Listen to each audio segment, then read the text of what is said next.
Greenland দখলের বিরোধিতা করা ইউরোপের ৮ দেশের ওপর শুল্ক আরোপ ট্রাম্পের। গ্রিনল্যান্ড নিয়ে ট্রাম্পের শুল্ক হুমকিকে অগ্রহণযোগ্য আখ্যা ইউরোপীয় নেতাদের।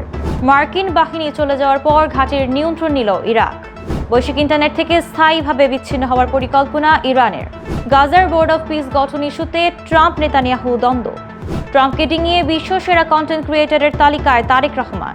$100 কোটি দিলেই মিলবে ট্রাম্পের শান্তি পরিষদের সদস্য পদ। যুক্তরাষ্ট্রের হুঁশিয়ারি উপেক্ষা করে প্রধান তেল এবং গ্যাস ক্ষেত্রের দখল নিল সিরীয় বাহিনী। সপ্তমবারের মতো উগান্ডার প্রেসিডেন্ট নির্বাচিত হলেন মুসেভেনি।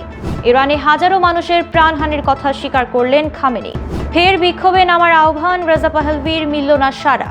এবার নেতানিয়াহুর বিরুদ্ধে বিক্ষোভে উত্তাল ইসরায়েল। 50 বছর পর চাঁদের উদ্দেশ্যে মানুষ পাঠানোর প্রস্তুতি শুরু করল নাসা। নীল নদের পানি বণ্টনে ট্রাম্পকে স্বাগত জানালো মিশর এবং সুদান।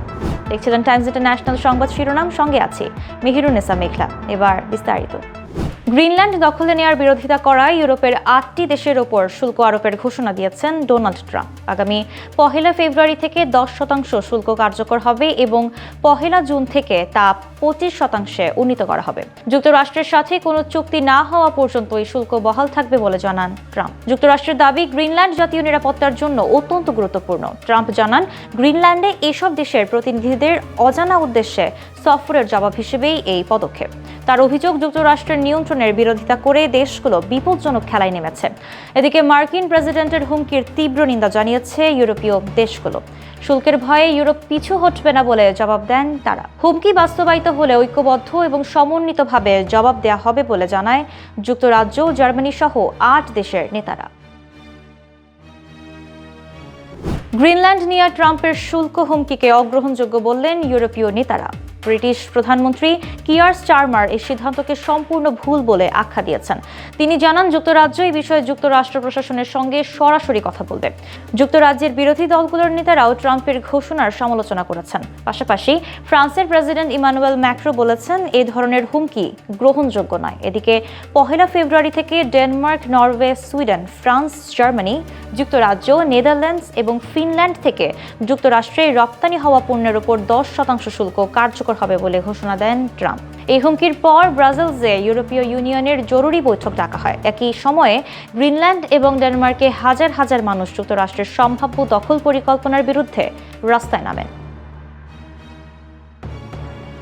ইরাকের আইন আল আসাদ বিমান ঘাঁটি থেকে চলে গেছে যুক্তরাষ্ট্রের সেনারা।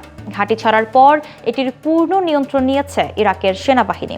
সেখানে মার্কিনী ছাড়াও তাদের নেতৃত্বাধীন অন্যান্য দেশের সেনারাও ছিল। 2020 সালে বাগদাদে ইরানের কুদস ফোর্সের প্রধান কাশেম সোলেমানিকে হত্যা করে যুক্তরাষ্ট্র। এর বদলা নিয়ে আইন আল আসাদ ঘাঁটিতে বিপুল মিসাইল ছুড়েছিল ইরান। এতে এই ঘাঁটিটি বেশ ক্ষতিগ্রস্ত হয়েছিল। ইরানের হামলার তীব্রতা এতই বেশি ছিল যে ওই সময় সেখানে থাকা মার্কিন সেনাদের অনেকের মানসিক সমস্যা দেখা দিয়েছিল।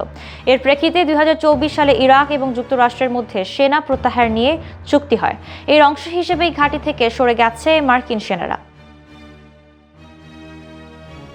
ইরান সরকার দেশটিকে স্থায়ীভাবে বৈশ্বিক ইন্টারনেট থেকে বিচ্ছিন্ন করার পরিকল্পনা করছে, এমনটা জানিয়েছে ডিজিটাল অধিকার কর্মীরা। দি গার্ডিয়ান জানায়, সরকার শুধুমাত্র সরকারি কাজের জন্য ইন্টারনেট ব্যবহার সীমিত করতে চায়। 2026 সালের পর সাধারণ নাগরিকদের জন্য বৈশ্বিক ইন্টারনেটের পরিবর্তে জাতীয় ইন্টারনেট চালু রাখা হবে। আর সরকারি অনুমোদনপ্রাপ্ত নাগরিকরাই ফিল্টারকৃত সংযোগ ব্যবহার করতে পারবেন। এসব বিক্ষোভে হাজারো মানুষ নিহত হয়েছে বলে বিভিন্ন সূত্র জানা গেছে। কঠোর দমন পীড়নের মুখে আন্দোলনের গতি কিছুটা কমলেও তথ্য প্রবাহ প্রায় পুরোপুরি বন্ধ হয়ে গেছে। বর্তমানে এই ইন্টারনেট শাটডাউনকে ইতিহাসের অন্যতম দীর্ঘ এবং কঠোর বলে মনে করা হচ্ছে। গাজার বোর্ড অফ পিস গঠন নিয়ে দ্বন্দ্ব দেখা দিয়েছে ডোনাল্ড ট্রাম্প এবং বেঞ্জামিন নেতানিয়াহুর মধ্যে। নিজেকে বোর্ডের প্রধান করে এটি গঠন করেছেন ট্রাম্প। সদস্যদের মধ্যে রয়েছেন Marco Rubio, Steve Witkoff, Tony Blair ও জ্যারেড কুশনার। এতে আমন্ত্রণ জানানো হয়েছে মিশর এবং তুরস্কের নেতাদেরও। এদিকে ইসরায়েল অভিযোগ করেছে, ইসরায়েলের সঙ্গে সমন্বয় ছাড়াই বোর্ড গঠন করা হয়েছে। এতে নীতির লঙ্ঘন হচ্ছে। তবে এটি ইসরায়েল সরকারের কোন নীতির সঙ্গে সাংঘর্ষিক সেটি নির্দিষ্ট করে বলা হয়নি। অন্যদিকে ফিলিস্তিনি সংগঠন ইসলামিক জিহাদের অভিযোগ, ইসরায়েলের স্বার্থ রক্ষায় এই বোর্ড গঠন করা হয়েছে। তারা বলছে, বোর্ডের উদ্দেশ্য যুদ্ধবিরতি চুক্তির শর্ত বাস্তবায়নের নামে দখলকারী শক্তির স্বার্থে কাজ করা। ডোনাল্ড ট্রাম্পকে পেছনে ফেলে বিশ্বসেরা কন্টেন্ট ক্রিয়েটরের তালিকায় উঠে এলো তারেক রহমানের নাম। সোশ্যাল ব্লেডের শীর্ষ 100 ফেসবুক কন্টেন্ট ক্রিয়েটরের মধ্যে তিনি 63তম অবস্থান লাভ করেছেন। এই র্যাঙ্কিংয়ে তিনি মার্কিন প্রেসিডেন্ট ডোনাল্ড ট্রাম্পকেও পেছনে ফেলেছেন। ট্রাম্পের অবস্থান তারেক রহমানের চেয়ে 4 ধাপ পেছনে। তার ভেরিফাইড পেজে 55,76,000-এর বেশি লাইক এবং প্রায় 16,48,000-এর উপরে এঙ্গেজমেন্ট রয়েছে। গত 14 দিনে পেজে প্রায় 48,000 নতুন লাইক যুক্ত হয়েছে। দৈনিক গড়ে 39,000-এরও বেশি লাইক বাড়ছে। চমৎকার পারফরমেন্সের কারণে পেজটিকে A++ গ্রেড দেওয়া হয়েছে। $100 কোটি দিলেই পাওয়া যাবে ট্রাম্পের বোর্ড অফ পিসের সদস্যপদ। এই অর্থের নিয়ন্ত্রণ থাকবে ট্রাম্পের হাতেই। প্রস্তাবিত এই সংস্থার একটি খসড়া সনদে ডোনাল্ড ট্রাম্পকে বোর্ড অফ পিসের প্রথম চেয়ারম্যান হিসেবে উল্লেখ করা হয়েছে। নতুন কোনো সদস্য নেয়ার ক্ষেত্রেও তার ভেটো ক্ষমতা থাকবে। নথি অনুযায়ী কোনো দেশ সাধারণত 3 বছরের বেশি সময় এই বোর্ডের সদস্য থাকতে পারবে না। তবে সনদ কার্যকর হওয়ার প্রথম বছরের মধ্যেই যদি কোনো দেশ নগদ $1 বিলিয়ন বেশি অর্থ বোর্ড অফ পিসে দেয়, তাহলে সেই দেশের সদস্যপদের মেয়াদ বাড়তে পারে। সিরিয়ার সবচেয়ে বড় তেল এবং গ্যাস ক্ষেত্র দখল করে নিয়েছে দেশটির সেনাবাহিনী। দেই এজর প্রদেশে কুর্দি নেতৃত্বাধীন বাহিনীর বিরুদ্ধে তীব্র লড়াইয়ের পর ওমর ওয়েলফিল্ড এবং কনকো গ্যাস ক্ষেত্র সরকারের নিয়ন্ত্রণে এসেছে। ইউফ্রেটিস নদীর পূর্ব তীরে প্রায় 150 কিলোমিটার বিস্তৃত এলাকা এখন সিরীয় সরকারের অধীনে।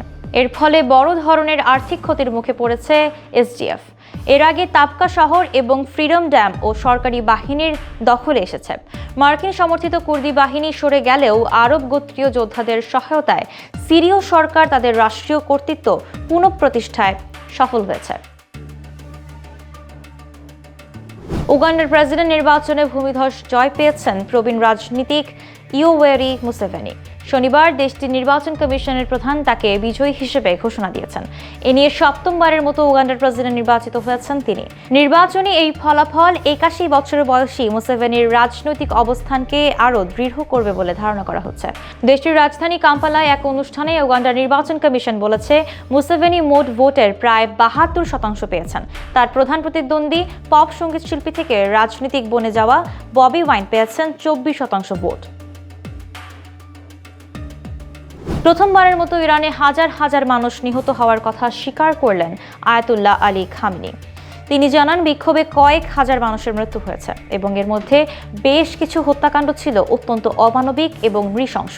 তবে এই বিপুল প্রাণহানির জন্য তিনি সরাসরি যুক্তরাষ্ট্র এবং ইসরায়েলকে দায়ী করেছেন। মানবাধিকার সংস্থাগুলো জানিয়েছে নিহতের সংখ্যা 5,000 ছাড়িয়েছে, যদিও অনেক অধিকার গোষ্ঠী এই সংখ্যা আরও অনেক বেশি বলে দাবি করেছে।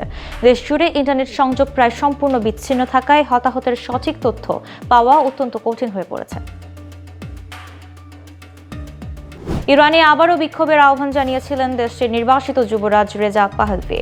তবে তার এই আহ্বানে এবার সাড়া দেয়নি মানুষ। শনিবার থেকে সোমবার পর্যন্ত টানা বিক্ষোভের ডাক দিলেও তেহরান সহ কোনো শহরে বিক্ষোভ দেখা যায়নি। গত মাসে শুরু হওয়া বিক্ষোভ 7 ও 8 জানুয়ারি সহিংস আকার ধারণ করেছিল। তখন রেজা পাহলভি প্রচার করেছিলেন সরকার পতন হলে তিনি ট্রানজিশনাল নেতা হবেন। তবে ইরানের ভেতরে তার প্রভাব সীমিত। কঠোর দমননীতি এবং নিরাপত্তা বাহিনীর কার্যক্রমে বিক্ষোভকারীরা সরে এসেছেন। আন্তর্জাতিক আহ্বান সত্ত্বেও খামেনির সরকার কার্যকরভাবে পরিস্থিতি নিয়ন্ত্রণে রেখেছে। নেতানিয়াহুর বিরুদ্ধে বিক্ষোভে উত্তাল হয়েছে ইসরায়েল। তারা গাজায় নিহত শেষ ইসরায়েলি জিম্মি রান গিভিলের দেহাবশেষ দ্রুত ফিরিয়ে আনার দাবি জানিয়েছেন। একই সঙ্গে হামাসের নেতৃত্বে 2023 সালের 7 অক্টোবরের হামলার ব্যর্থতা তদন্তে একটি রাষ্ট্রীয় তদন্ত কমিশন গঠনের দাবিও জানানো হয়েছে। এ সময় গিভিলের মা-বাবা ট্রাম্প প্রশাসনের সমালোচনা করেন। তাদের অভিযোগ, গাজায় যুদ্ধবিরতির দ্বিতীয় ধাপে অগ্রসর হওয়া এবং যুদ্ধোত্তর গাজা ব্যবস্থাপনায় বোর্ড অফ পিস গঠনের ঘোষণা দেওয়া হয়েছে, কিন্তু চুক্তির প্রথম ধাপেই হামাসের সব জিম্মিকে মুক্তি দেওয়ার কথা ছিল। এদিকে তেল আবিবের হাবিমা স্কোয়ারে সাপ্তাহিক সরকার বিরোধী বিক্ষোভে হাজারো মানুষ জড়ো হন। বিক্ষোভকারীরা 7 অক্টোবরের ঘটনার বিষয়ে রাষ্ট্রীয় তদন্ত কমিশন গঠনে সরকারের অস্বীকৃতির প্রতিবাদ জানান। 50 বছরের বিরতির পর চাঁদের উদ্দেশ্যে মানববাহী যান পাঠানোর প্রস্তুতি শুরু করেছে নাসা। শনিবার প্রতিষ্ঠানটি SLS রকেট এবং ওরিয়ন মহাকাশযানকে উৎক্ষেপণ কেন্দ্রে নিয়ে গেছে।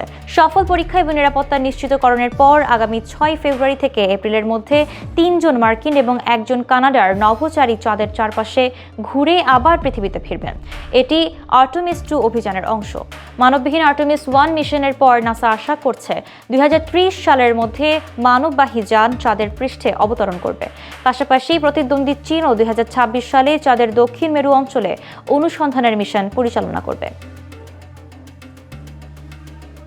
নীল নদের পানি বণ্টনে ট্রাম্পের মধ্যস্থতার প্রস্তাবকে স্বাগত জানালো মিশর এবং সুদান। যুক্তরাষ্ট্রের এই উদ্যোগ আফ্রিকায় দীর্ঘদিন ধরে চলা রাজনৈতিক এবং পরিবেশগত উত্তেজনা নিরসনে নতুন আশা জাগিয়েছে। মিশরের প্রেসিডেন্ট আল-সিসি নীল নদকে মিশরীয় জনগণের জীবনরেখা হিসেবে অভিহিত করে এই বিষয়ে ট্রাম্পের আগ্রহের প্রশংসা করেন। তিনি আন্তর্জাতিক আইনের ভিত্তিতে নীল নদ অববাহিকার দেশগুলোর মধ্যে গঠনমূলক সহযোগিতার অঙ্গীকার পুনর্ব্যক্ত করেন যাতে কোনো পক্ষের স্বার্থ ক্ষুণ্ণ না হয়। এদিকে নীল নদের পানি মোট 11টি দেশ শেয়ার করলেও বাঁধ নির্মাণ নিয়ে মূলত ইথিওপিয়ার সঙ্গে ভাটির দেশ মিশর এবং সুদানের বিরোধ চরমে পৌঁছেছে।